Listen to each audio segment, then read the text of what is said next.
మనం సేఫ్గా ప్రయాణించాలంటే మన ముందు డ్రైవ్ చేసేవాడు, మన వెనక డ్రైవ్ చేసేవాడు, మన పక్కన డ్రైవ్ చేసేవాడు కూడా కరెక్ట్గా ఉండాలి. ఎందుకంటే వాడు అట్టించి వచ్చి గుద్దిన మనకే సమస్య, లేదా వాడు అడ్డదిడ్డంగా తోలుతున్న బండి మనకే సమస్య. అందుకే అంటారనమాట, ఈవెన్ ఇరుగు పొరుగైనా సరే మన పక్కన వాళ్ళంతా బాగుంటే మనకి బాగుంటుంది, అలా కాకుండా పక్కనంతా గందరగోళంగా ఉంటే మనకి సమస్య ఉంటుంది. అలాగే ప్రపంచ పెద్ద అన్నటువంటి అమెరికాకి సమస్య వస్తే ప్రపంచ దేశాలన్నిటికీ ఆర్థిక సమస్యలు వస్తాయి. గతంలో అట్లాంటి రెసిషన్ 2 సార్లు చూసాం.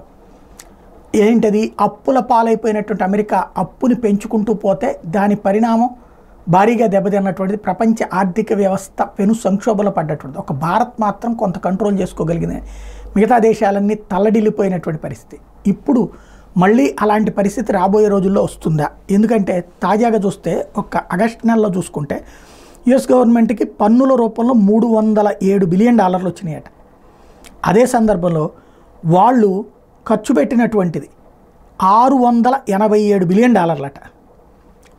అక్కడ ఇచ్చినటువంటిది ఏది, ఎవరికన్నా ఇచ్చిన విరాళాలా లేకపోతే కనుక జీతాలా, ఇవన్నీ కలిపి $687 బిలియన్. అంటే లోటు $380 బిలియన్. ఇది క్రమంగా $1 ట్రిలియన్ అప్పు, $4.56 ట్రిలియన్ వైపుకుగా అప్పు పోతూ ఉన్నటువంటి నేపథ్యంలో అది క్రైసిస్లో పడతాయి. ఒకప్పుడు అక్కడ రియల్ ఎస్టేట్ సంక్షోభం వస్తే ప్రపంచమంతా ఆర్థిక మాంద్యం ఫేస్ చేసినటువంటి పరిస్థితుల్లో ఎప్పుడు అమెరికా ప్రపంచపు కొంప ముంచుతుందో అర్థం కాక తలబట్టుకుంటున్నారు ఆర్థికవేత్తలు.